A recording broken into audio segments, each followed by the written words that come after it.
Bonjour tout le monde, j'espère que vous allez bien. Moi ça va super. Aujourd'hui on se retrouve pour une petite vidéo spéciale haul du mois de mars. C'est parti.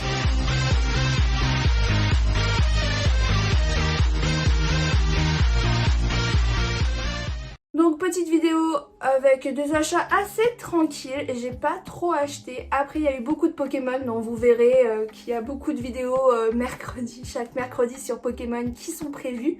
Parce que j'ai craqué, j'ai acheté plein de coffrets, Pokébox, Booster. Voilà pourquoi il y a eu moins de budget pour les mangas. Mais avant tout je vais vous présenter 3 pops que j'ai achetés ce mois-ci. Donc en premier nous avons la petite Captain America juste ici qui est magnifique. Hop, que j'ai eu à Micromania en réduction, donc au lieu de 20 € je l'ai payé 10. Donc j'ai un peu profité on va dire. Hop, ensuite j'ai pris donc à Micromania aussi. Ouais, à Micromania au même, mais un autre jour, la Captain America comme ceci en version pain d'épices, donc j'ai déjà la Spider-Man. Et la Captain était aussi en réduction, donc à 7 € au lieu de 14. Mais du coup, j'ai craqué. Je la trouve trop mignonne. Et dernière pop-up, je l'ai acheté celle-ci à Happy Cash. Donc c'est Hawkways. Je n'avais aucune de ce personnage. Et comme c'est un héros que j'aime bien, je l'ai prise. Voilà, je l'ai eu pour... Elle était à 10 € il me semble. Voilà. Donc maintenant c'est tout bon, on peut passer au manga. Donc le gros volume que j'ai acheté, le seul gros volume, c'est le tome 3, édition Prestige, je sais pas trop quel nom elle a, de Midnight Secretary de chez Soleil Manga. Donc je suis toujours ce petit chef-d'œuvre, on va dire, ce petit shoujo gothique qui est juste trop bien et que j'avais déjà lu quand j'étais plus jeune, quand j'étais au collège il me semble. Donc ça date un petit peu. Et du coup je n'avais jamais acheté le manga, vraiment je l'ai jamais acheté, mais je l'avais lu du coup en médiathèque. Et quand j'ai vu cette édition sortir, je me suis dit bon, est-ce que je rachète, j'ai envie de relire le manga, donc autant m'acheter l'édition spéciale au prix de 15 €. Et du coup j'ai presque fini de le lire, mais c'est toujours aussi bien, toujours aussi mignon. La relation entre nos deux persos est largement en train d'évoluer. Enfin ils avouent leurs sentiments, enfin notre patron vampire met sa fierté de vampire de côté pour faire place à ses sentiments, et ça on adore. Et on voit un petit peu plus la face de notre secrétaire qui s'ouvre un peu plus et qui essaie un peu de se montrer en tant que femme et non en tant qu'employée. Donc franchement c'est pas mal, j'aime trop les dessins, je surkiffe tout simplement. J'aime trop la page à chaque fois qu'on a en couleur qui est magnifique. Voilà, bref. C'est un chef-d'œuvre pour moi. Ensuite, on va rester chez Soleil Manga avec The Vampire and the Rose, le tome 2. Voilà, genre trop mignon, c'est aussi un petit gothique shoujo. Donc là, si vous ne vous souvenez pas, c'est l'histoire d'une jeune fille qui va craquer pour un vampire, évidemment. Et ce vampire va être fou de son sang. Donc du coup, il va s'intéresser à elle et il ne veut que personne ne la touche. Mais on a un nouveau arrivant qui n'est autre qu'un loup-garou et il est trop mimi. Et le loup-garou veut cette fille comme étant sa nouvelle femme, sa nouvelle promise. Donc c'est assez marrant de voir le petit combat, rivalité entre différentes espèces. Et les dessins, regardez-moi ça, comme les dessins sont juste trop kawaii. Juste trop mignons les petits dessins. J'aime trop. Ensuite, on va passer dans un manga que je n'ai pas lu. Bon, j'ai pas eu le temps aussi, je l'ai acheté hier. C'est Tokyo Revenger, le tome 17. Je ne l'ai pas lu. En un jour, honte à moi on va dire. Mais j'ai feuilleté vite fait et ça a l'air d'être une bombe atomique. Il a l'air d'avoir plein de rebondissements. Surtout qu'on a notre Takemichi d'amour qui veut redevenir le chef du gang, qui veut faire ci, qui veut faire ça, il veut tout faire pour sauver Mickey et sauver du coup tous ses amis. Et il ne peut plus faire de voyage dans le temps, donc du coup on était resté un peu bloqué sur est-ce que... Comment il s'appelait? Kizaki, voilà, s'il pouvait vraiment remonter dans le temps ou pas.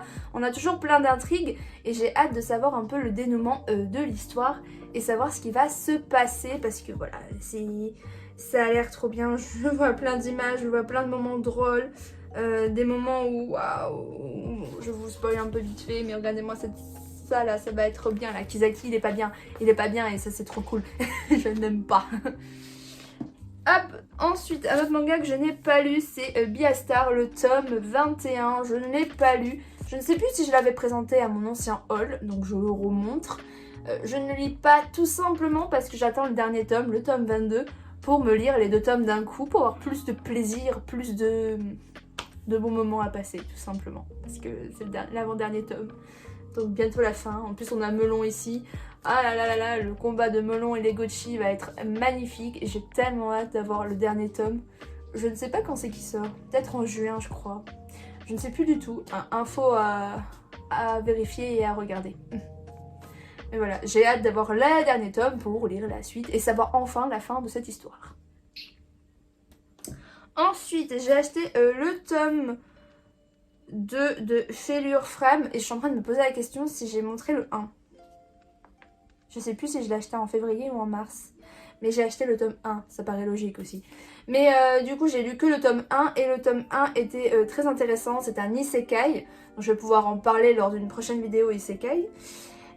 Sur le fait, donc du coup là on a quoi? Donc on a un jeune héros qui va arriver du coup dans le monde où il a été téléporté avec sa classe, il me semble. Dès que je sorte juste le tome 1, si je ne fais rien tomber. Tac, parfait. On est bon. Donc là il y a le petit tome 1, je sais plus si je l'ai montré.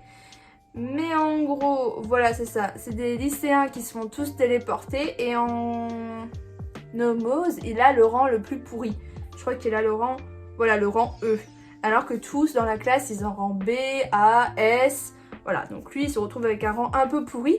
Donc du coup, il se fait un peu tap-tap sur les doigts par la déesse. Il me semble que c'était une déesse. Voilà, c'est ça, par la déesse. Du coup, elle le balance un peu aux oubliettes dans un labyrinthe. Et du coup, bah, il va s'entraîner pour montrer à cette déesse qu'il il vaut pas un simple rang E et que c'est pas à cause de son rang qu'il faut le juger, ce qui est totalement vrai. Donc il va essayer un peu de se battre et essayer de montrer ce qu'il vaut. Tout simplement. Tac, juste le truc qui tombe, ce n'est pas grave, on remet tac comme il faut. Hop, voilà, donc voilà. Il veut montrer ce qu'il vaut et il a tout à fait raison. Ensuite, on passe dans un autre tome que je n'ai toujours pas lu. Toujours pas. C'est Mashle, le tome 7. Il faut que je le lise. Mais voilà, j'ai pas trouvé l'envie, j'ai pas trouvé la... Voilà, en ce moment, Mashle, j'ai pas trop envie de le lire. Alors que pourtant, quand je le lis, c'est une bombe atomique. Mais voilà, je me le garde pour plus tard. De chez Kazé, évidemment. Ensuite, j'ai acheté le tome collector de Demon Slayer, le tome 21, que je n'ai pas lu, hein, tout simplement, je l'ai acheté hier aussi. Et on peut pas tout faire. Donc dedans, on a le carnet des profondeurs, le fanbook officiel, le 1. Voilà. J'ai même pas eu le temps de bouquiner ça, de voir un peu. Ça a l'air juste trop beau. Je trouve qu'il y a des illustrations. Hop. Ça sent bon le neuf. Regardez-moi ça comme c'est beau. On a plein de petites illustrations. C'est très joli. Hop. Et du coup, on a le tome 21. Mais il n'y a même pas de... Il n'y a même pas de couverture réversible. C'est dommage ça par contre. Qu'il n'y ait pas une couverture spéciale pour le tome 21 vu que c'est censé être un tome collector. C'est assez dommage mais bon. Hein, tant pis ma foi, hein, on va dire. C'est pas très grave. Ensuite j'ai acheté beaucoup de Pika. C'est des Pika quoi? Des Pika Sojo mais version un peu voilà, Josei on va dire. J'ai acheté quand même pas mal. J'ai en tout 4 séries différentes. Donc en premier, j'ai acheté le premier tome de Sensuel Dilemme, qui est un manga qui m'a toujours fait de l'œil. De toute façon, les 4 qui sont là, c'est des mangas qui m'ont fait de l'œil depuis un petit moment, que j'avais vraiment envie de lire. Donc du coup, j'ai lu le premier tome, j'ai kiffé, j'ai commandé sur Vinted le 2, le 3 et le 4, mais je ne les ai toujours pas reçus, donc je peux pas les montrer. Sinon, c'est l'histoire du coup d'une jeune femme qui a 30 ans et qui à un moment donné se dit il faut que je me pose, il faut que je me marie, il faut que je trouve un mari. Niveau professionnel c'est bon, mais il manque plus que le sentimental. Et bim, elle va tomber sur un jeune de... Quel âge il a? Est-ce qu'ils mettent l'âge? De 20 moins qu'elle, donc en gros il a 21 ans.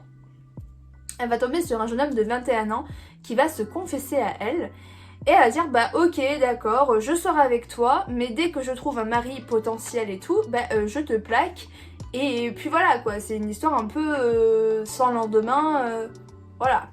Mais si c'était juste ça, ce ne serait pas drôle. Mais au fil de l'histoire, ils sont en train de nouer vraiment une belle relation. Et on voit que c'est de plus en plus dur de se détacher de... les deux n'arrivent pas trop à se détacher. Elle trouve par exemple un mari potentiel qui lui, le mari, est toujours amoureux de son ex. Donc elle est même dans la même situation. Voilà, c'est vraiment très très compliqué. Mais en tout cas, c'est mignon, c'est très beau. Les dessins sont hyper choux. Je trouve ça très très beau. Voilà. Je vous conseille ce petit manga et j'ai hâte d'avoir la suite. Ensuite, tac, nous avons le tome 2 de Miss Fantasme.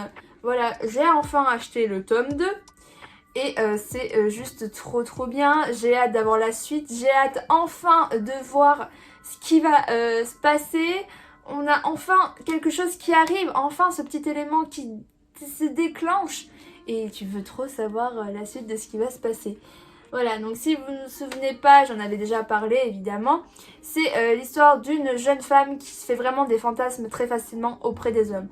Elle va voir un beau gosse, bim, elle va avoir le fantasme que le beau gosse va venir vers elle, l'embrasser sensuellement d'un coup par exemple. Voilà, les délires chez elle, c'est normal. Hein.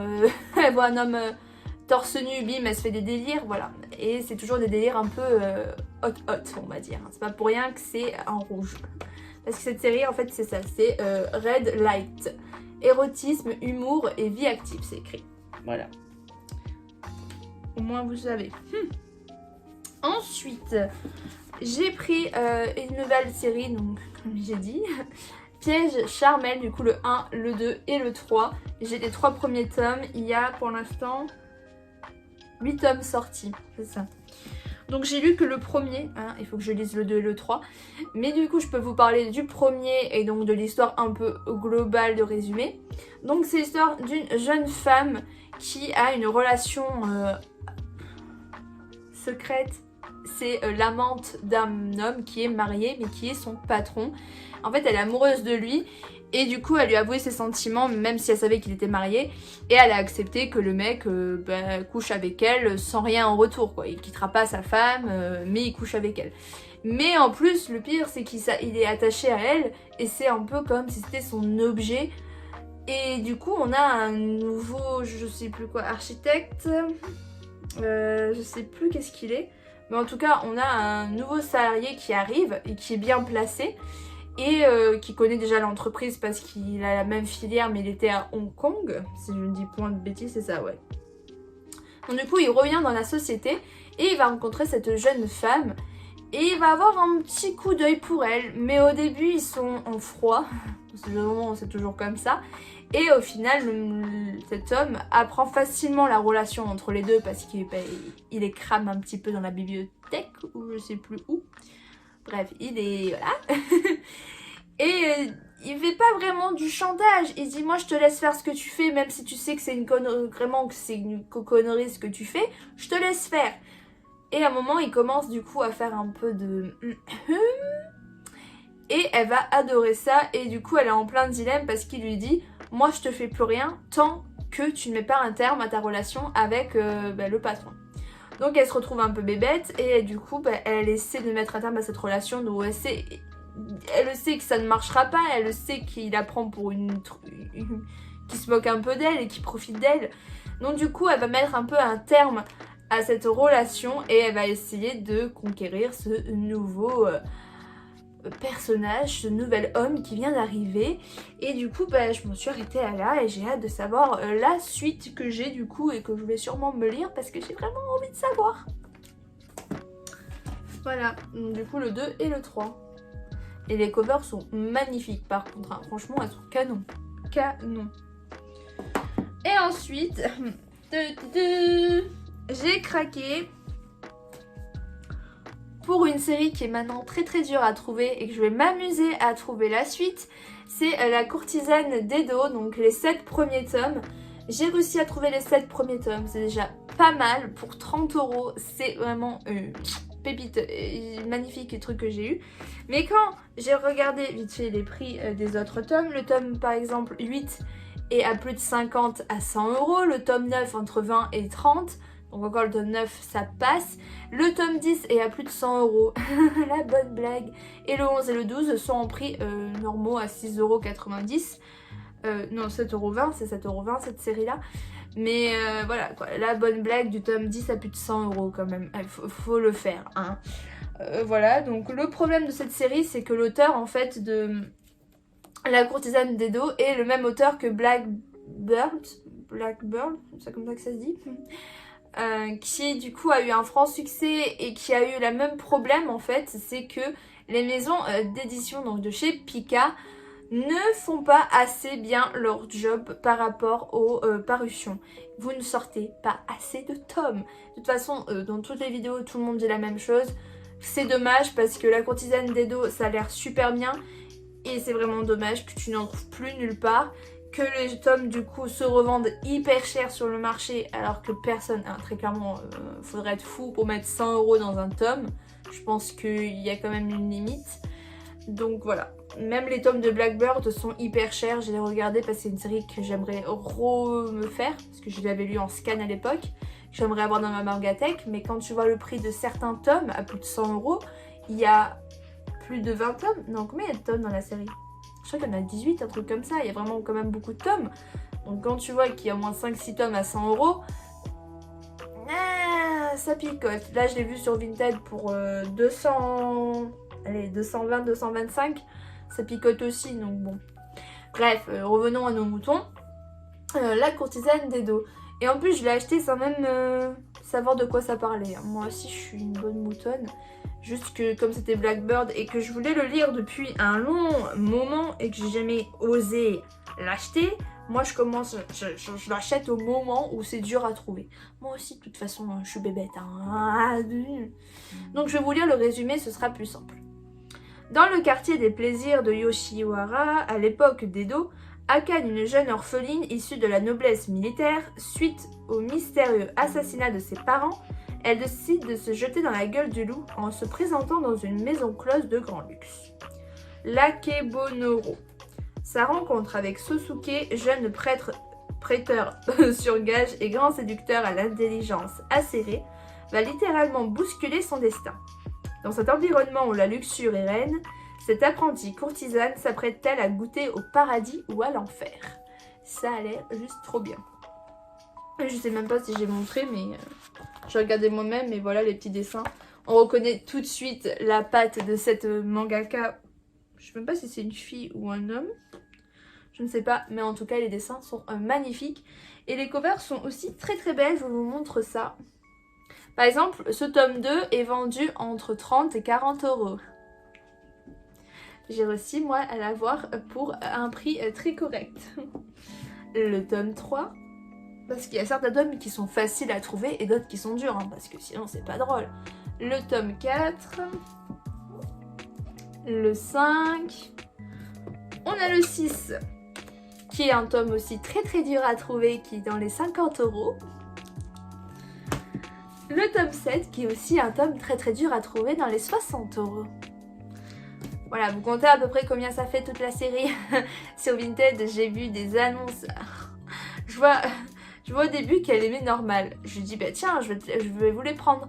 Et après, elle fait, ah attendez, j'ai vu la hausse des prix et tout, 60, 100, machin. Je fais, ah, c'est alors. Mais voilà, donc du coup, je lirai tout ça et quand j'arriverai à trouver la suite, ben, j'en parlerai et je dirai ce que j'en pense. Voilà, une magnifique quête. N'hésitez pas à me dire en commentaire si vous faites la série La Courtisane d'Edo. Hein, et si vous la voulez plus, n'hésitez pas à me le dire. Allez, sur ce, n'hésitez pas à vous abonner à la chaîne si le contenu vous plaît. Et on se dit à la prochaine pour une autre vidéo. Allez, bye!